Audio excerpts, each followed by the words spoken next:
عرب میں ایک سخی عورت رہا کرتی تھی جس کا نام ام جعفر تھا۔ وہ اللہ کے لیے لوگوں میں ایسے تقسیم کرتی تھی جسے دائیں ہاتھ سے دیتی تھی بائیں ہاتھ کو پتہ بھی نہیں چلتا تھا۔ اس طرح کی سخیہ عورت تھی۔ ایک دن یہ ایک راستے سے گزر رہی تھی، وہاں دو اندھے بیٹھے ہوئے تھے، دو نابینے بیٹھے ہوئے تھے۔ یہ دونوں صدا لگا رہے تھے۔ دونوں کی صدا یہ تھی، ایک کہتا مولا مجھے اپنے فضل و کرم سے روزی عطا کر، مولا مجھے اپنے فضل و کرم سے روزی عطا کر۔ دوسرا اندھا کہتا مولا مجھے ام جعفر کا بچا ہوا عطا کر۔ اب ام جعفر اسی راستے سے گزر رہی تھی۔ ام جعفر نے جب ان دونوں کی صدائیں سنی تو دونوں کو عطا کیا۔ ام جعفر نے یہ معمول بنا لیا، روزانہ اسی راستے سے جاتی، روزانہ ان دو نابینوں کو کچھ نہ کچھ عطا کرتی۔ جو شخص اللہ کا فضل طلب کر رہا تھا ام جعفر اسے 2 درہم دیتی اور ام جعفر کے فضل کے طلبگار کو ایک بھنی ہوئی مرغی عطا کرتی۔ دلچسپ بات یہ تھی کہ جیسے ہی ایک اندھے کو بھنی ہوئی مرغی ملتی تو وہ دوسرے اندھے کو 2 درہم میں بیچ دیتا، اس سے 2 درہم لے لیتا، مرغی بیچ دیتا۔ اب کئی دنوں تک یہ سلسلہ چلتا رہا۔ ام جعفر اپنے فضل کے طلبگار کو ایک بھنی ہوئی مرغی عطا کرتی اور اللہ کے فضل کے طلبگار کو 2 درہم عطا کرتی۔ یہ سلسلہ کئی دنوں تک چلتا رہا۔ ایک دن ام جعفر اس اندھے کے پاس آئی، اس نابینے کے پاس آئی جو ام جعفر کے فضل کا طلبگار تھا۔ آ کر کہا او اندھے مجھے بتا کیا تمہیں 100 دینار ملے ہیں؟ اندھا حیران ہو گیا، کہا نہیں مجھے تو نہیں ملے، مجھے تو ایک بھنی ہوئی مرغی ملتی تھی، وہ مرغی میں دوسرے اندھے کو 2 درہم میں بیچ دیتا تھا۔ ام جعفر نے کہا او اندھے جو اللہ کے فضل کا طلبگار تھا میں اسے 2 درہم دیتی اور تمہیں بھنی ہوئی مرغی میں 10 دینار ڈال کر دیتی۔ او نادان میں تو تمہیں ہر مرغی میں 10 دینار ڈال کر دیتی تھی اور تو وہ 10 دینار نکالے بغیر 2 درہم میں بیچ دیتا تھا۔ یہ سنتے ہی اندھے نے چیخ ماری، ایک زوردار چیخ ماری، اپنا سر پیٹنا شروع کر دیا، کہنے لگا ہائے میں مارا گیا،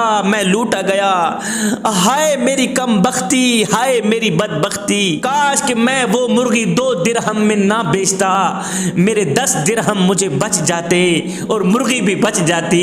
یہ سن کر ام جعفر نے کہا یقیناً اللہ کا فضل طلب کرنے والا کامیاب ہوا، اللہ کا فضل و کرم طلب کرنے والا کامیاب ہوا اور انسانوں کے فضل کا طلبگار ناکام ہوا، محروم ہوا۔ جوانوں جو اللہ کے فضل کے سوا، اللہ کے کرم کے سوا دیگر راستے تلاش کرتے ہیں انہیں دنیا میں گھاٹا ہی ملتا ہے، انہیں دنیا میں نقصان ہی نقصان ملتا ہے اور آخرت میں رسوائی نصیب ہوتی ہے، دنیا میں بھی تباہی آخرت میں بھی تباہی۔ دنیا میں کم لوگ ہی ایسے ہوں گے جو فاقوں سے مر جاتے ہوں گے، جو بھوک سے مر جاتے ہوں گے، جو اپنا ایمان نہیں بیچتے ہوں گے، جو ہر وقت ہر گھڑی ہر لمحے اللہ کے فضل کے امیدوار ہوں گے۔ کتنے خوش قسمت ہوں گے وہ لوگ، کتنے خوش بخت ہوں گے وہ لوگ۔ آئے آج میری قوم کے نوجوان کو جب تھوڑی سی پریشانی آتی ہے تو نمبردار کی چوکھٹ پہ بیٹھا نظر آتا ہے۔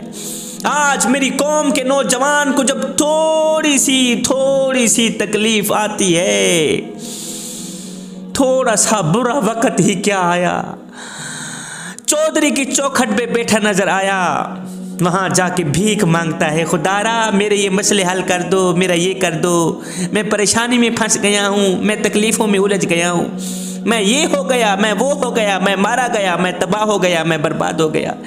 ہیو نادان تجھے چودھری کی چوکھٹ تو نظر آئی اور تجھے نمبردار کی چوکھٹ تو نظر آئی، تو اتنا نابینا ہو گیا، تو اندھا ہو گیا، تیری آنکھیں نہیں ہیں، تجھے مالک کی چوکھٹ کیوں نہ نظر آئے، تجھے مالک کا دروازہ کیوں نہ نظر آئے۔ کعبے کی دہلیز پہ بیٹھا ہوا ایک شخص رو کے کہہ رہا تھا مالک بچے بھوکے ہیں، میں بھوکا ہوں، اپنے فضل و کرم کا صدقہ مجھے کچھ عطا کر۔ ایک شخص قریب سے گزرا، اس شخص کا رونا دیکھ کر، آنکھوں سے نکلے آنسو دیکھ کر 100 درہم جیب سے نکالا، اس مانگنے والے شخص کو دے دیا۔ اتنی سی تھیلی بھری ہوئی تھی، یہ لے جا خود بھی کھا، اپنے بچوں کو بھی کھلا۔ اس غریب شخص نے وہ تھیلی لے کر جھٹک دی، یہ کہتے ہوئے اس کی تھیلی جھٹک دی، کہا اگر تجھ سے مانگنا ہوتا تو اللہ کی چوکھٹ پر بھی نہ آتا، اگر مخلوق سے مانگنا ہوتا تو مالک کے دروازے پہ کیوں آتا؟ اے او نادان تجھے چودھریوں کا دروازہ تو نظر آیا، تجھے نظر نہیں آیا تو کریم رب کا دروازہ نظر نہیں آیا، جہاں ایک بار آتا ہے کوئی مالا مال بن کے جاتا ہے۔ نہ بندے نہ،